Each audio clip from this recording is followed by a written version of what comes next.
पखो लॻ ख़ान साहब पाड़े वासी औरताणी आवाज़ ते हिक जी अगवा थियल 18 साला नौजवान आमिर अली मरखंड 15 ॾींहं गुज़रण बावजूद बि बाज़ियाब न थी सघियो आहे।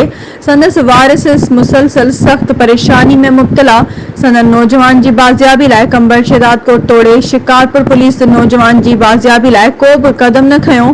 वारसन पारां नौजवान जी बाज़ियाबी लाइ हर वक़्तु क़ुरान पाक जो विर्द जारी, जॾहिं त 15 ॾींहं गुज़रण बावजूद संदसि अगवा जो केस बि दाख़िल न थी सघियो।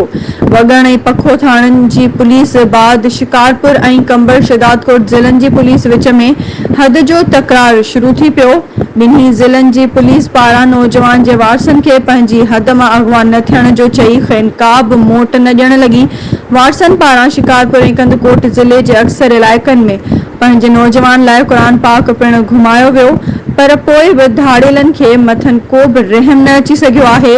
उन हवाले सां मुखबी नौजवान जी अमर मिसमात अशरफ ख़ातून ऐं पीउ मोहम्मद ख़ान मरखंड आला इख़्तियारनि खां मुतालबो कयो त पुट खे बाज़ियाब कराए बेचैनी ख़त्म कई वञे। पखो रिपोर्ट अब्दुल वहीद में।